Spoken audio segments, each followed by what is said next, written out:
Welcome back, you guys. I just want to say thank you to all my people that have been liking the videos, watching the videos, commenting on the videos. That's greatly appreciated. Granted, I'm a small YouTube channel, I'm up and coming, but I still appreciate the love people have been giving me, regardless of how big or how small I am. I don't care about that. Make sure you just like the vid. That way, we keep growing as a community, and that way, my videos get put on the recommended slot, man. Make sure to comment anything you thought about the video, what your thoughts about it, your opinion, and any criticism, what I did right, what I doing wrong. You know, we get to improve as together. And subscribe to the channel. Make sure you subscribe to the channel that way. That lets me know that you enjoy the content I'm making, and I'll keep doing it. I'll keep doing it. And share the video with anybody you know, man. The more you share it, the more we grow, you know? That way, the video's about to start now. Let's get straight into that vid. Hey guys, welcome back to another video, baby. Today we're going to be reacting to band accessories in the NBA next season. I already know they banned the ninja headband, as you see De'Aaron Fox wearing, and they banned the Supreme arm sleeve. So let's see what else they're gonna look to ban. With the NBA being partnered with and sponsoring so many Excuse me. products, you'd be surprised at just how many they actually have banned. NBA stars like Jimmy Butler, Drew Holiday, De'Aaron Fox, and Montrezl Harrell were some of the notable players to wear the ninja-style headbands. Even LeBron James and Russell Westbrook rumored to plan wearing the popular ties next season. The ninja-style headband's rise to prominence was after Nike became the official apparel provider for the NBA at the beginning of the 2017-18 season. At the start of the 18-19 season, the league was allowing its players to wear the Nike Court Dry Fit 2.0, made popular by professional tennis players like Rafa Nadal and Roger Federer. NBA spokesman Mike Bass told ESPN, the ninja-style headwear is not a part of the NBA uniform and hasn't been through the league approval process. Teams have raised concerns regarding safety and consistency of size, length, and how they are tied, which requires a thorough review before consideration of any rule change. That's understandable. That's definitely understandable because maybe something bad could happen, you know, with the ninja headband falling loose on the floor, or maybe a player's hand might get caught into it. Who knows? Bass said that players who wore the headwear last season, including Butler, Holiday, Harrell, Karl Anthony Towns, and Jarrett Allen, were not penalized. Going forward, players will be fined for each game wearing that style headband. Now, other players around the league still wear the classic headband with the NBA logo on the front. And 2010 NBA champion and former Boston Celtic Rajon Rondo decided to sport the sanctioned sweatband. However, Rondo wanted to switch it up and wore the headband upside down to differentiate himself from the other players on the team. Unfortunately for Rondo, he was warned by the NBA that he had to wear the headband with the NBA logo facing its proper way or face punishments. See, that type of punishment right there, that's just a load of malarkey, man. Listen, he wearing the product. If it's not getting in the way of other players or how the game's being played, you can let him rock with it. But because of wearing upside down, it's conflicting the brand now? Come on, son. Instead of following this warning, Rondo decided to lose the headband. No player has ever flipped the headband since because the league would immediately give out fines. We don't understand what the huge deal is, but the league isn't playing any games. Plenty of NBA players around the league over the years have had a one-of-a-kind unique style both on and off the court, and many players you see in today's league often showcase their fashion pre-game or during interviews. A common trait is a one-of-a-kind jewelry they're able to pull off. We've seen main players like LeBron, Kevin Durant, James Harden, and even Kyrie Irving show off their diamond pieces, and even less significant players in today's league want to shine like the best of them. So players like Lance Stevenson and even Lonzo Ball have even joined in. Now outside of the court, players have a lot of leniency on what they can wear, but wearing jewelry in games was actually something that was popular early on, till it eventually got banned by the league. Yeah, jewelry would get in the way. Let's say, for example, LeBron was wearing a diamond encrusted watch. And he tried to drive, and that diamond encrusted watch hits somebody on the arm or head or something like that, it's gonna hurt. So I can understand this ban right here. Julia's gonna get in the way of not only yourself but other people. Not to mention you're wearing the chains, man. Somebody could get mad and just yank your chain. So yeah, Julia's understandable.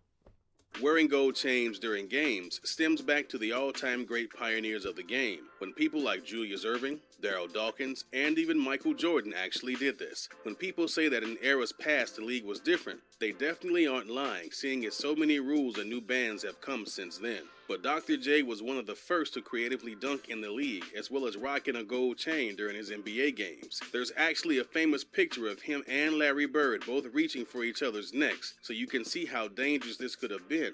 But in many instances, Julius rocked it with the Nets. Other players like Darryl Dawkins, someone who later became a teammate of Julius, went above and beyond every game, wearing multiple long chains with pendants on them that often swung out of his jersey and would fly around hitting other people. Yeah. Many people like to credit Dawkins for the main reason why chains are banned because of the excessive amount and how long and ridiculous the jewelry actually was to be wearing in an actual NBA game. It's just a hindrance. In all honesty, it's just a hindrance. So yeah, getting rid of chains was necessary. Michael Jordan wore gold chains around his neck during games at times with the Chicago Bulls. Whether he was sitting on the bench or going up for some type of iconic dunk, MJ rocked either one or two chains to add a little extra shine at times, but it was a short-lived fad that he ended up switching after controversy over them being worn in a game. Dozens of players have worn face masks in the NBA over the years. Rip Hamilton broke his nose in 2003 and wore a face mask for the rest of his career, becoming his signature trademark. Clear masks we've seen time and time again, but why does the secret of black masks come out only during rare and unique occasions of legendary players? And why exactly did it get banned from the league? They probably got banned because, the league's more liberal now. And seeing people wearing the black mask could probably, I was about to say entice, but seeing players wearing black mask would probably mean that, yeah, yo, don't do that. That signifies some kind of racism where people used to do blackface. So I guess that's why they got rid of the black mask. Let's hear his reasoning. During the 2012 NBA season, Kobe Bryant was still putting up huge numbers with the Los Angeles Lakers. Based off the season, Kobe would acquire another All-Star selection, but this All-Star weekend would stick with him forever. Kobe Bryant took an ugly shot to the face from Miami Heat star Dwayne Wade, but finished out the game before getting evaluated. However, the CT scan, according to ESPN, revealed a nasal fracture. Although Kobe has been diagnosed with a concussion and a fractured nose, he found a way to keep playing at a high level. Kobe has scored over 30 points in 3 games where he had the mask on. The mask Mamba was on a tear, but it didn't matter because the NBA wouldn't let him wear it again. For some reason, whenever Kyrie changes something up, he tends to go off. From his jersey getting naturally untucked to him wearing a mask, Kyrie doesn't disappoint. Throughout his career, Kyrie had 2 separate injuries that required him to wear a mask. Kyrie was asked about wearing clear masks, and his answer was priceless. I hate wearing it, but somehow it caused a craze on Instagram as well as social media, Kyrie said. I understand. Mask Kyrie is the best Kyrie. Either him or untucked jersey Kyrie, one of the two. That it's just for my safety, so I throw on the mask for a few weeks and go about my business. That's when Kyrie decided to go with a custom black mask and didn't disappoint. Irving broke a bone in his jaw in a game against the Milwaukee Bucks. A day later, the then 20-year-old wore a black mask while facing the New York Knicks on the road. Kyrie came out of the tunnel for pregame warm-ups, looking like something from a movie. The Phantom of the Garden went nuts for a then career-high 41 points, while saucing up Knick guards Raymond Felton, Jason Kidd, and Pablo Pregoni in 39 minutes on the floor.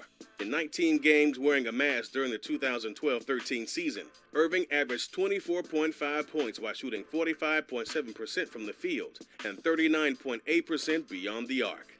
After the game, Kyrie would be asked about wearing the black mask instead of the clear mask. He would go on to say, "You didn't see me take it off as much, so that's a positive. I can see just a little bit more of the crowd tonight, and the eye holes were a little bit bigger. Basket looked a little bit bigger. It was a better fit, and I'm happy with it." LeBron James was forced to wear a mask after suffering an injury during a 2014 win against Oklahoma City, when midway through the fourth quarter, Thunder forward Serge Ibaka struck him in the face on the drive to the basket. James initially told some Yeah, of I his remember that teammates and the game. media he would likely wear a clear fiberglass mask similar to ones worn by several other players in the league to protect facial injuries. But James emerged Thursday with a sleek design that was significantly more dynamic than usual. Not to mention it matched the whole jersey and everything. James would make a statement playing with that custom mask, looking like Batman. The Miami Heat MVP torched the New York Knicks wearing a custom black carbon fiber mask to protect his broken nose. James would go on to talk about the mask design by saying, "It went with the uniform. I knew we were wearing throwback uniforms. I was able to get a carbon fiber one, which is actually lighter than the one I had been wearing in practice. It came through at the last minute, so I went with it." After the game, James Yes, told the sir. sideline reporter, "A couple of times it was a problem. A couple of times. I kept seeing inside the mask sometimes before I could see a player. But for the most part, I was able to get into a good comfort zone and make some plays. And I just kind of tried to forget about it. Maybe when it got hot a few times, I was happy with a couple of the timeouts when they came, and I was able to take it off." The NBA told LeBron after his game that he could no longer wear the black mask, and we haven't seen LeBron's alter ego ever since. We don't know why the black mask was banned, but maybe LeBron with the mask on was too much for the league to handle. In late 2018, the NBA notified J.R. Smith that he could face a fine for each game he fails to cover up a new tattoo on his right leg. J.R. rocked a new tattoo on the back of his right leg displaying the company logo of Supreme, which was his way of showcasing. Yeah, that's a conflict of interest. He can't be rocking other brands that NBA don't have deals with. You know what I'm saying? If it was a Nike logo, when Nike was a part of the NBA, they would let it slide. You know? So the NBA doesn't want no conflict of interest with brands they don't have deals with. That's why. Casing a brand he loves under the spotlight. But Smith's tattoo, which is of a company logo, doesn't follow the guidelines set by the NBA of the collective bargaining agreement. Article 37 states that a player may not, during any NBA game, display any commercial, promotional, or charitable name, mark, logo, or other identification, including but not limited to on his body, in his hair, or otherwise. They did the same thing with Shumpert. He had an Adidas logo haircut on the back of his head. He had to shave that off. This ultimately means that Smith is not allowed to show off any other branding than what the NBA promotes or is within his branding contract. This allows the NBA to fully fine Smith for having the logo displayed during games. Smith spoke publicly about the issue and even said, "So I was informed today that I would be fined every game if I don't cover up my Supreme tattoo on my legs during games.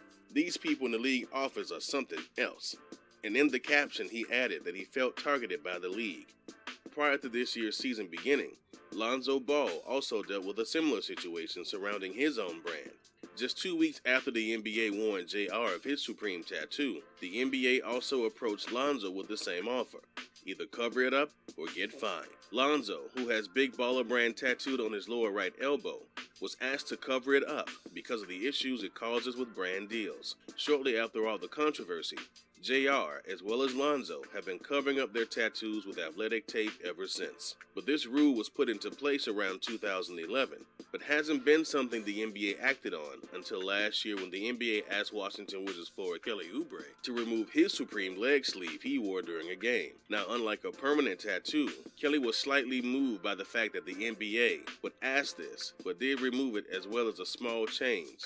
And even J.R. Smith was involved with the Supreme issue then, as well as when he wore an arm sleeve from the company.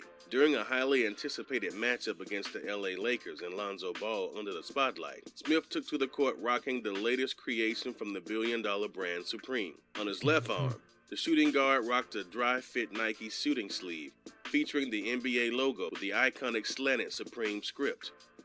I thought the sleeve was dope. Obviously, Supreme is an amazing brand, but the fact that they did a collaboration with Nike and the league, it felt like a no-brainer to me.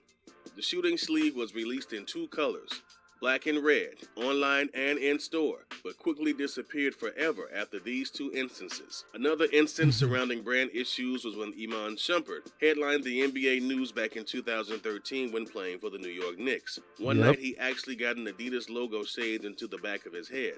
For Shumpert, he's always been known for his unique identity both on and off the court, his unique fashion sense, and of course, a one-of-a-kind high-top hairstyle, so he didn't think there'd be an issue with his design. During a Friday night game against the Bucks, the NBA happened to notice the logo. Iman posted a picture of a freshly shaved triangle in the back of his head saying, "Sorry, NBA, didn't realize there were branding issues with the logo." The NBA acted quickly, making Iman get rid of the logo, but a day prior, an ESPN reporter stated that the NBA shouldn't have an issue with the design because Adidas is a partner of the NBA. But Exactly. If you're representing a partner of the NBA, you shouldn't have a problem with it, right? It's not like you're breaching the collective bargaining agreement. Others fired back saying that any logos are banned unless it's on the player's shoe or it's involved with the sponsorship deals. Due to the global pandemic, the NBA was concerned for fans, staff, and athletes moving forward. The NBA was the first organization to close due to everything going on, and next season it could never be the same. Until we no longer have to socially distance, it's safe to expect that we can't cram fans into a venue, much less 20,000 during live NBA games. Another huge problem that the NBA will have to face next season is the fact that the NBA is a close-quarter physical sport. With a nationwide stay-at-home order and the law saying we need to stay 6 feet apart, how are the players supposed to play right next to each other? The league could make all NBA athletes wear masks to play. Some states have gone as far as to make wearing a mask during this pandemic a state law. We don't want to destroy any progress made during this difficult time, and once the NBA had one player infected, the league was shut down immediately. If the players have to wear approved masks from the government to prevent anything from happening, there would be no tolerance for custom-made masks. Yeah. This is a serious topic, so the league would have to crack down by banning any custom masks with the potential of giving out fines. If you've enjoyed this video, then we're sure you'll enjoy the next one. Click on right now and enjoy. Well, guys, that's going to be the end of the video right there. Let's hear that outro song play. Man, I'm out of here. I'm out of here. Be sure to like, be sure to comment, be sure to subscribe, and be sure to share the video. Yay! Now I'm out of here.